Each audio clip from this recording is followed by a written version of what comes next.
صرف یہ ہو سکتا ہے کہ آپ کسی دوسرے کے لیے دعا کر سکتے ہیں۔ السلام علیکم ورحمۃ اللہ وبرکاتہ۔ کیا انسان اپنی نیکیاں کسی کو دے سکتا ہے؟ اس پر جو ہے انجینئر محمد علی مرزا نے کچھ باتیں بتائی ہیں اور بہت یہ امپورٹنٹ سوال بھی ہے، اور اس کا جو جواب دیا ہے انہوں نے وہ بھی بہت زیادہ ہم سب کے لیے امپورٹنٹ ہے کہ یہ جو نیکیاں ہماری ہیں ہم کسی کو دے سکتے ہیں، اور اس وقت جو نیکی کا معاملہ رہے گا وہ انسان کے لیے کتنا امپورٹنٹ ہوگا وہ اللہ سے بہتر کون جانتا ہے، اور اس سمے تو نفسا نفسی کا حالات ہوگا اور نیکیاں دے پائیں گے۔ اس چیز کے بارے میں جو ہے اس ویڈیو کو بنایا گیا ہے، تو آپ اس ویڈیو کو سنیں، دیکھیں، اور نیکی کہاں آپ دے سکتے ہیں یا خود کے لیے نیکی کو جمع کرنا، یہ ساری اس ویڈیو میں آپ کو تفصیل کے ساتھ بتائی جائے گی۔ آمین ثم آمین۔ اور یہ بھی ہو سکتا ہے کہ آپ کے ماں باپ کو آپ کی نیکیوں کا ثواب آٹومیٹیکلی پہنچے گا، جو مسلم شریف میں حدیث ہے کہ میت کو 3 چیزوں کا ثواب مرنے کے بعد بھی ملتا ہے۔ زندگی میں تو ملتا ہی ملتا ہے۔ نمبر 1 صدقہ جاریہ، جو اس نے کوئی نیکی کا کام اپنی زندگی میں کیا اور بعد میں بھی جاری ہے۔ دوسرا علم کی بات، کسی نے کسی کو دین سکھایا تھا اور اس کے بعد بھی وہ سلسلہ چلتا رہا۔ امام بخاری، امام مسلم نے حدیث کی کتابیں لکھیں، آج ہم تک پہنچی، یہ معاملات چل رہے ہیں، ان کو اس کا ثواب آٹومیٹیکلی مل رہا ہے اور جینون ہے، ان کو ملنا بھی چاہیے، محنت بھی انہی کی ہے۔ اور تیسرا نیک اولاد جو دعا کرتی ہے۔ نیک اولاد کے ہر عمل کا ثواب آٹومیٹیکلی ماں باپ کو پہنچ جاتا ہے، زندہ ہو یا مردہ۔ گناہوں کا وبال نہیں پہنچتا سوائے اس صورت کے کہ جب ان گناہوں کے اوپر ماں باپ نے لگایا ہو۔ اگر نیک ماں باپ کی اولاد برباد ہو گئی ہے خود سے، تو ان کی غلطی کا وبال انہی کے اوپر ہوگا، ماں باپ کے اوپر نہیں۔ میں جب نماز پڑھتا ہوں تو میری بلی میرے اوپر آ جاتی ہے، میں اسے کسی کمرے میں بند کروں اور پھر نماز پڑھوں تو بہتر یہ ہے کتنی کون سی آپ نے صلاۃ و تسبیح پڑھنی ہے، تھوڑی دیر کے لیے اسے بند کر دیں، نہیں مر جائے گی تو، تاکہ نماز میں توجہ نہ بٹے۔ باقی اگر بلی آ کے آپ کے اوپر چڑھ جاتی ہے یا کپڑوں کو وہ ٹچ کرتی ہے، ایون تھوک بھی لگ جاتا ہے اس کا، تو وہ بلی کا تھوک پاک ہے، وہ مسلم شریف میں حدیث موجود ہے، یہ گھر میں اکثر آنے والا جانور ہے، اس کے بارے میں ایکسیپشن دی گئی ہے۔ ویسے بلی گوشت کے اعتبار سے تو حرام ہے، لیکن اس کا تھوک پاک ہے۔ نبی پاک صلی اللہ علیہ وآلہ وسلم نے اللہ کا دیدار خواب میں کیا تھا یا حقیقت میں؟ خواب میں ہی کیا جی، حقیقت میں تو انشاءاللہ جنت میں ہوگا، دنیا میں خواب میں ہی کیا ہے، جو جامع ترمذی کے اندر حدیث موجود ہے، مسند احمد کے اندر۔ خواب میں اللہ کا دیدار آپ یوٹیوب پہ لکھیں، وہ ساری حدیث میں نے تفصیل کے ساتھ ڈسکس کی ہے۔ شیعہ لوگ اپنے آگے پتھر رکھ کر نماز کیوں پڑھتے ہیں؟ وہ پتھر رکھ کے نہیں پڑھتے، وہ مٹی کی ایک ٹکیا رکھتے ہیں، اور اتنی بات تو ان کی درست ہے کہ مٹی کے اوپر سجدہ کرنا یہ سنت ہے، چٹائی پہ صرف جواز ہے، افضل یہ ہے کہ مٹی کے اوپر سجدہ ہو۔ تو وہ پتھر کی ٹکیا انہوں نے درمیان کا ایک سولوشن نکال لیا کہ مٹی پر ہم سجدہ کریں گے تاکہ سنت پہ بھی عمل ہو۔ ہمارے نزدیک تو بہتر یہ ہے کہ آپ کھجور کی چٹائی بچھائیں پھر، تاکہ آپ کو مٹی کی ٹکیا بھی نہ رکھنی پڑے اور اس طرح کی کنفیوژن پیدا نہ ہو، اور یا پھر ڈائریکٹ مٹی کے اوپر یا ماربل کے اوپر نماز پڑھیں جو زمین کی جنس سے ہے۔ میں تو جب مسجد میں ہوتا ہوں میری کوشش ہوتی ہے کہ ایسی جگہ پہ نماز پڑھوں کہ جو زمین والا معاملہ ہو، اس میں عاجزی بھی زیادہ ہے۔ باقی اس کے اوپر بھی میری تفصیلی ویڈیو ریکارڈ ہے۔ اللہ تعالیٰ نے آدم علیہ السلام سے پہلے نبی پاک صلی اللہ علیہ وآلہ وسلم کا نور پیدا کر دیا تھا۔ یہ روایت تو جعلی روایت ہے، جو صحیح روایت ہے وہ یہ ہے مسند احمد میں اور جامع ترمذی میں کہ میں اللہ کے ہاں اس وقت بھی خاتم النبیین لکھا تھا جب آدم علیہ السلام مٹی اور پانی کے درمیان تھے۔ یعنی اللہ کے علم میں یہ پہلے ہی طے تھا آدم علیہ السلام کی پیدائش سے پہلے بھی کہ آخری نبی کس نے ہونا ہے۔ اس کا یہ مطلب نہیں کہ نبی علیہ السلام اس وقت تھے، اللہ کے علم میں تھے، کیونکہ نبی علیہ السلام تو اپنا باپ ابراہیم کو کہہ رہے ہیں، تو یہ کیسے ہو گیا کہ باپ پہلے آیا اور بیٹا بعد میں آیا؟ یہی دنیا میں رول ہے نا. یہ کیسے ہو گیا کہ جی وہ بیٹا جو ہے وہ باپ سے بھی پہلے تھا؟ اس طرح نہیں ہو سکتا. تو یہ لاجیکلی غلط ہے. پہلا انسان جو پیدا ہوا وہ آدم علیہ السلام تھا، اور نبی علیہ السلام نے خود اس حدیث میں آتا ہے، میں دعائے ابراہیم ہوں، میں عیسیٰ کی بشارت ہوں، میں اپنی ماں کا وہ خواب ہوں کہ جو پیدائش کے وقت انہوں نے دیکھا کہ ان کے لیے شام کے محلات بھی روشن ہو گئے. یعنی نبی علیہ السلام کی والدہ سیدہ آمنہ سلام اللہ علیہا کو یہ دکھایا گیا تھا کہ آپ سے وہ بیٹا پیدا ہوگا کہ جس کی حکومت بالآخر اس وقت کی سب سے بڑی سپر پاور رومن امپائر کو بھی سپرسیڈ کر جائے گی. باقی نبی علیہ السلام نور ہے، بشر ہے، اس پہ تفصیلی ویڈیوز میری ریکارڈڈ ہیں. جرمنی میں مقیم غیر مسلم دوست اکثر سوال کرتے ہیں کہ شادی سے پہلے لڑکا اور لڑکی کی ملاقات ہونی چاہیے تاکہ آپس میں مینٹل کمپیٹیبلٹی ہو سکے. مثال کے طور پر نبی علیہ السلام اور سیدہ ختیجہ کی مثال وہ دیتے ہیں. بالکل ٹھیک ہے، ہمیں کوئی اعتراض نہیں ہے، لیکن یہ چھپی دوستیاں نہ چلیں. یہ تو نہیں ہے کہ ایک بندہ 100 لڑکیوں کے ساتھ انٹرویو والے معاملات ہی لے کے چل رہا ہے. ضرور کریں، لیکن جن چیزوں کے اوپر آپ نے رشتوں کو ریجیکٹ کرنا ہے پہلے وہ چیزیں کنفرم کر لیں. بالکل جب فائنل ہو جائے نا کہ یہ سب کچھ ٹھیک ہے، پھر ملاقات بھی کروا دیں، کوئی مسئلہ نہیں ہے. اور ملاقات کا ویسے فائدہ آپ کو کوئی نہیں ہونا، کیونکہ شادی سے پہلے لڑکی والے اور لڑکے والے دونوں اول درجے کے ایکٹر بنے ہوئے ہوتے ہیں. ہاں، ان کی جو اصلیت ہے وہ شادی کے بعد کھل کے سامنے آتی ہے. تو آپ مل بھی لیں تو دونوں ایک دوسرے کے سامنے ایکٹنگ ہی کریں گے، اس میں سے نکلنا پھر بھی کچھ نہیں ہے. تو بہتر یہ ہے کہ ان چیزوں کا خیال رکھیں، حسب و نسب کا خیال رکھیں، شرافت کو دیکھیں، خاندان کو دیکھیں، ان چیزوں کو لے کے چلیں. کیا ذوالفقار تلوار ابھی اس دنیا میں موجود ہے؟ واللہ عالم جی، کوئی تفصیل نہیں ہے کہ اس وقت کہاں پہ ہے. البتہ بخاری مسلم میں ہے کہ جب امام سجاد زین العابدین علی ابن حسین کربلا سے واپس آئے تھے تو ان کے پاس اس وقت وہ تلوار تھی، اور یہ نبی علیہ السلام کے پاس تھی تلوار. اس کے بعد مولا علی نے جنگ جمل صفین نہروان رسول اللہ کی تلوار سے لڑی ہیں، اور کربلا میں بھی حسین ابن علی کے پاس وہی تلوار تھی. تو مسور بن مخرمہ آ کے کہتے ہیں کہ حضرت یہ تلوار آپ مجھے دے دیں، میں اپنی جان سے بڑھ کے اس کی حفاظت کروں گا، مجھے خطرہ ہے کہ یہ لوگ آپ سے چھین لیں گے. یہ جو بریلوی دیوبندی اہل حدیث ہیں اس زمانے ظاہر ہے بنو امیہ، تو اتنا بس ذکر موجود ہے. واللہ عالم. آپ نے فرقوں کے خلاف کافی کام کیا اور آپ فرقوں کے بالکل خلاف ہیں، لیکن آپ کی ویب سائٹ کا نام بھی اہل سنت ہے. کیا اہل سنت اور اہل تشیع دونوں فرقے نہیں ہیں؟ اگر فرقے نہیں ہیں تو ایک دوسرے کو مسلمان. اس کے اوپر میں نے کافی دفعہ جواب دیا، آپ میرا انٹرویو دیکھ لیں. میں اہل سنت کو فرقے کے طور پر نہیں، فکر کے طور پر لیتا ہوں. ظاہر ہے یہاں میں نے لاگے کو اپنی کتابیں تو نہیں رکھی نا، اہل سنت کی کتابیں رکھی ہوئی ہیں، تو میں اس فکر کی بات کرتا ہوں. اگر آپ یہ کہتے ہیں تو ظاہر ہے کہ اس سے بڑی اور کیا خوبی ہے ہماری اس دعوت کی کہ ویب سائٹ ہے ahlsunnatpak.com. ہمارا کوئی اسٹوڈنٹ اپنے آپ کو یہ نہیں کہتا میں سنی فرقے سے ہوں، سب کہتے ہیں ہم مسلم ہیں. تو درخت اپنے پھل سے پہچانا جاتا ہے نا، انہیں بھی پتا ہے کہ ہم فکر کی بات کر رہے ہیں. تو یہ ہم نے اس لیے اڈاپٹ کی کہ اگر ہم یہ کام نہ کرتے تو آپ جتنے لوگ یہاں بیٹھے ہوئے ہیں یہ یہاں نہ بیٹھے ہوتے. کیونکہ جو بندہ بھی ایکسکلوسیولی ایک ایسی آواز بلند کرتا ہے جو قرآن و سنت کے اوپر ہے، تو سب سے پہلے اس کو یہ بہانہ لگاتے ہیں کہ یہ نیا فرقہ اس نے بنا لیا ہے، یہ وہابی ہو گیا ہے، کوئی اور گالی ڈیوائز کر لیتے ہیں. تو بہتر یہی تھا کہ ہم اسی لفظ کو لے کے چلتے جو ہمارے سلف نے استعمال کیا، فکر کے طور پر، فرقے کے طور پر نہیں، تاکہ لوگ بات سنیں، انہیں پتہ چلے کہ سنی اور ٹنی میں فرق کیا ہے. اہل سنت کی فکر وہ ہے جو قرآن و سنت میں لکھی ہوئی ہے، اور سنی فرقہ اور ہے. بریلوی دیوبندی اہل حدیث یہ سنی فرقے ہیں.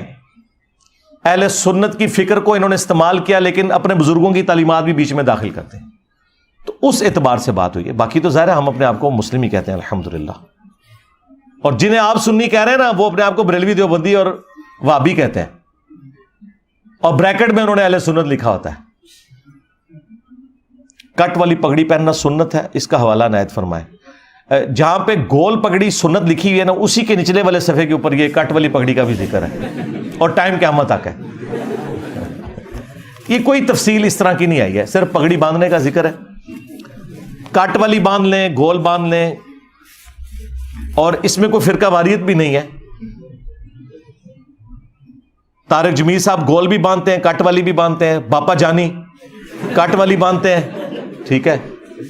اور ایون اہل حدیث کے جو پرانے کوئی علماء تھے نا، جن کی ویڈیوز ہیں پگڑی میں، عبداللہ شیخو پوری رحمہ اللہ، اور اہل بیت کے عاشق تھے، بہت بڑے عالم دین، اور مجھے خود شیخ زبیر علی زئی صاحب نے بتایا کہ عبداللہ شیخو پوری رحمہ اللہ کے پاس جب یہ صلاح الدین یوسف گیا نا، جس نے وہ کتاب لکھی جعلی کربلا والی، تو انہوں نے اس کے سلام کا بھی جواب نہیں دیا تھا، اور کہا کہ مجھے تجھ سے ناسبیت کی بو آتی ہے، تو جو کچھ کر رہا ہے۔ اور اس کے راوی خود شیخ زبیر صاحب ہے، انہوں نے مجھے خود بتایا۔ تو ان کی بھی آپ ویڈیوز دیکھیں تو وہ کٹ والی پگڑی آپ کو ملے گی۔ پاکستان بننے سے پہلے بھی آپ مسلمان جو کوئی علماء پگڑی باندھتے تھے تو کٹ والی، گول بھی باندھ سکتے ہیں جس طرح سیفی باندھتے ہیں، یہ بھی ٹھیک ہے۔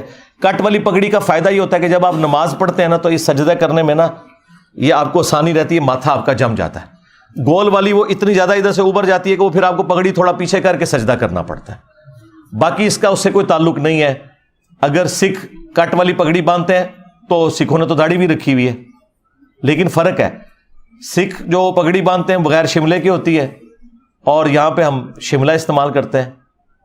شملہ ایک خوبصورتی بھی ہے، ویسے اگر کوئی شملہ نہیں بھی استعمال کرتا اس کی بھی پگڑی کا کوئی مسئلہ نہیں ہے۔ مودودی صاحب کی کتاب پڑھی جہاد فی الاسلام، آپ کے سینکڑوں لیکچر سنے لیکن کبھی جہاد کا ذکر نہیں سنا ہے۔ کیوں نہیں سنا میرے بھائی؟ میرے سینکڑوں لیکچرز میں جہاں جہاں قرآن کی آیات جہاد سے متعلق آئی ہیں، میں نے جہاد پہ بولا ہے، بلکہ میں ہی بولتا ہوں۔ اگر آپ جہاد یہ کہہ رہے ہیں کہ مسلمان نے مسلمان کا گلا کاٹنا ہے، تو اس طرح کے جہاد تو ہم نہیں مانتے۔ ہاں، جہاد تو میں نے ہی ذکر کیا ہے، غزوہ بدر کے اوپر میری ویڈیوز ہیں، احد کے اوپر میری ویڈیوز ہیں، جنگ جمل صفین نہروان کے اوپر میری ویڈیوز ہیں۔ آپ کس جہاد کی بات کر رہے ہیں؟ اس جہاد کی کہ جس میں سنی شیعہ کا گلا کاٹے اور شیعہ سنی کا؟ تو ایسا جو 2 نمبر جہاد ہے وہ آپ کو مبارک ہو، اللہ تعالیٰ نہ کرے کہ اس طرح کے کبھی ہم جہاد کے سپورٹر بنیں۔ اور جہاد اور قتال کا ذکر میری سینکڑوں ویڈیوز میں موجود ہے، آپ جہاد اور قتال لکھیں تو صحیح میرے بھائی۔ آپ کی کسی ویڈیو میں دائی حلیمہ کا ذکر نہیں ہے یار، یہ اہم الزام نہ لگا دیا کریں، کیوں نہیں ذکر میرے بھائی؟ لکھیں آپ، آ جائے گا۔ شیعہ کے اوپر بھی آپ الزام لگاتے تھے، شیعہ نے ابھی جو ایران کے شیعہ نے محمد فلم بنائی ہے، اس میں حلیمہ سعدیہ کا پورا وہ معاملہ انہوں نے فلمایا ہے، ٹھیک ہے، وہ بھی مانتے ہیں۔ یہاں پہ چند غالی لوگوں نے انکار کیا تو اس کی وجہ سے حلیمہ سعدیہ کا انکار تو نہیں ہو جائے گا، سلام اللہ علیہا۔ قرآن میں شخصیت پرستی سے منع کیا گیا، تو ہم صحابہ کرام اہل بیت وغیرہ کے فضائل کیوں بیان کرتے ہیں؟ ان کے فضائل بیان کرنا شخصیت پرستی نہیں ہے، ان کی پوجا کرنا شخصیت پرستی ہے۔ آپ نے صحابہ اور اہل بیت کا ذکر کیا، پہلے نمبر پہ تو آپ کو نبیوں کا ذکر کرنا چاہیے تھا، نبی بھی تو مخلوق ہے نا۔ تو کیا انبیاء کرام کا ذکر خیر جو قرآن میں آیا ہے، پورے قرآن کا تانا بانا انبیاء کرام کے ذکر خیر عقیدہ توحید اور آخرت کے اوپر ہے؟ 3 ہی تو عقائد ہیں ہمارے، عقیدہ توحید، رسالت اور آخرت۔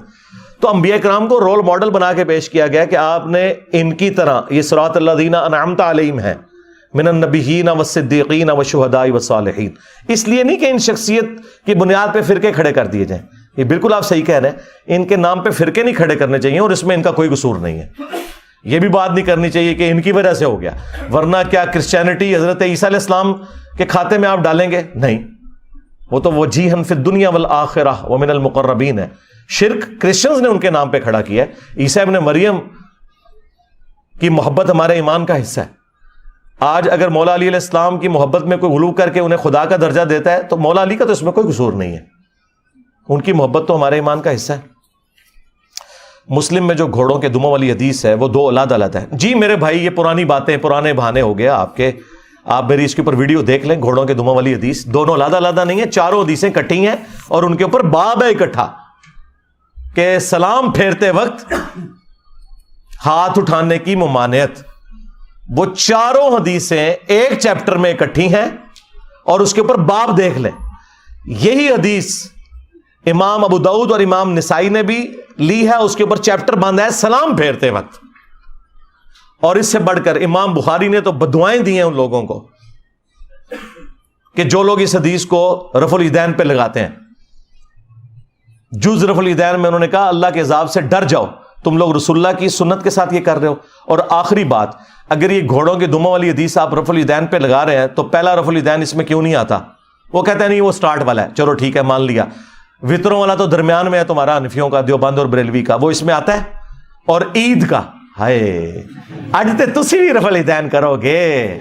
ہاں حنفیوں کو نا عید سے ایک رات پہلے ٹیکسٹ میسج پھینک دیا کریں کہ کل تم اور تمہارے سارے بزرگان دین شریر گھوڑوں کی دموں کی طرح رفع الیدین کریں گے۔ نماز کے لغوی معنی دعا کے ہیں، اور دعا تو آپ اللہ تعالیٰ سے اپنی مادری زبان میں کر سکتے ہیں۔ تو تشہد میں جہاں ہم درود پڑھتے ہیں، یار یہ آپ خود کرالریز بنا رہے ہیں بھائی، تو پھر سورہ فاتحہ بھی اردو میں پڑھیں، آپ ڈائریکٹ ادھر پہنچ گئے ہیں۔ یہ کہاں لکھا ہے؟ خود سے آپ نے خود بنا لی یہ چیز۔ دعا مادری زبان میں کریں اس وقت جب آپ اکیلے ہیں، جب آپ ایک کمیونٹی میں ہیں تو مسلمانوں کی یونٹی کا سمبل خانہ کعبہ اور عربی زبان ہے، چاہے افریقہ کا مسلمان ہے، ایشیا کا ہے، یورپ کا ہے، امریکہ کا ہے، ان کی زبانیں نہیں ملتی، نماز ایک زبان میں ہے سب کی۔ سورہ فاتحہ سب نے اسی طریقے سے پڑھنی ہے، پوری نماز اسی طریقے سے پڑھنی ہے۔ دعائیں بعد میں مانگیں، اور بیچ میں مانگنی ہے تو ایک ہی دعا کافی ہے، ربنا آتنا فی الدنیا حسنہ وفی الآخرۃ حسنۃ وقنا عذاب النار۔ دنیا کی ہر بھلائی اس دعا میں ہے۔ تو اردو میں آپ کو ڈائریکٹ عربی میں نے دعا بتا دی ہے جو آپ کو آتی ہے، اس میں ساری دعائیں شامل ہیں۔ رفع الیدین منسوخ ہو گیا تھا یا نہیں؟ جو احادیث رفع الیدین کے انکاری پیش کرتے ہیں وہ کیا ہے؟ ان کے ساتھ ہی لکھا ہے حدیثیں صحیح نہیں ہیں۔ 70B مسئلہ میرا، رفع الیدین سے متعلق فرقہ وارانہ نظریات کا تحقیقی جائزہ، یا رفع الیدین اور ساتھ انجینئر محمد علی مرزا لکھیں تو وہ آپ کے سامنے آ جائیں گے۔ کیا زور کی نماز رہ جائے اور عصر کا وقت شروع ہو جائے تو عصر کی جماعت کھڑی ہو جائے، پہلے زور پڑھیں گے یا عصر؟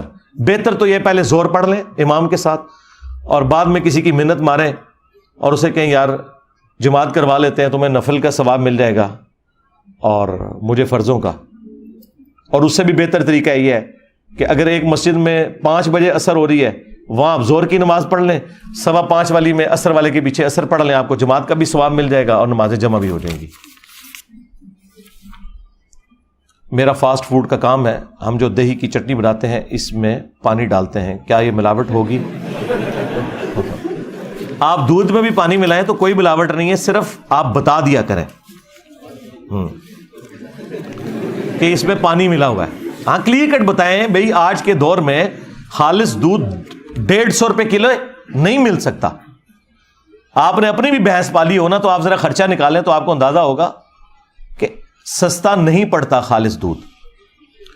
تو بہتر یہ ہے کہ آپ پانی ملا دودھ اور خالص دودھ دونوں کو الگ الگ بیچیں، بتا دیں کہ 150 روپے کلو ہے اور یہ 200 روپے کلو ہے، لوگ خود لیں گے آ کے۔ جن لوگوں کو آپ خالص کہہ کے بیچ رہے ہیں انہیں پتہ ہے یہ کتنا خالص ہے، ہاں تو یہ کام نہ کریں۔ ملاوٹ یہ ہے کہ آپ کسی کو دھوکہ دیں۔ ویسے آپ دودھ میں پانی ملائیں تو کوئی گناہ نہیں ہے، بخاری مسلم میں ہے، نبی علیہ السلام نے دودھ میں پانی ملا کے پیا ہے۔ اس زمانے میں برف نہیں ہوتی تھی نا، تو مٹکے کا جو ٹھنڈا پانی ہے وہ دودھ میں مکس کیا جاتا تھا دودھ کو ٹھنڈا کرنے کے لیے۔ دودھ میں پانی ڈال کے دودھ کو پینا ٹھنڈا کرنے کے لیے، کچی لسی بنا کے، سنت ہے۔ تو دودھ میں پانی ملانا گناہ نہیں ہے، بلکہ دودھ میں پانی ملا کے اسے خالص کہہ کے بیچنا گناہ ہے۔ سمجھ رہے ہیں نا؟ ہاں۔ معاذ بن جبل پہ تفصیلی ویڈیو بنا دیں، انشاءاللہ تعالی ضرور بنائیں گے، وقتاً فوقتاً تو ان کا ذکر ہوتا رہتا ہے۔ نبی علیہ السلام نے سیدنا معاذ بن جبل سے فرمایا، سنن نسائی کے اندر حدیث موجود ہے، ابو داؤد میں، ترمذی میں، اے معاذ میں تم سے محبت کرتا ہوں اور میں تمہیں نصیحت کرتا ہوں کہ ہر فرض نماز کے بعد اس دعا کو نہ چھوڑنا، اللہم اعنی علی ذکرک و شکرک و حسن عبادتک۔ اور ایک حدیث میں الفاظ ہیں، ربی اعنی علی ذکرک و شکرک و حسن عبادتک۔ اے اللہ میں تیری مدد مانگتا ہوں اس بات پر کہ میں تیرا ذکر کروں، تیرا شکر ادا کروں اور اچھے طریقے سے تیری عبادت کر سکوں۔ میں اکثر سفر کے دوران تلاوت سنتا ہوں تو اکثر نیند آ جاتی ہے، تو کیا اس آیت کے تحت بے حرمتی تو نہیں ہوگی؟ نہیں، کوئی بے حرمتی نہیں ہوگی۔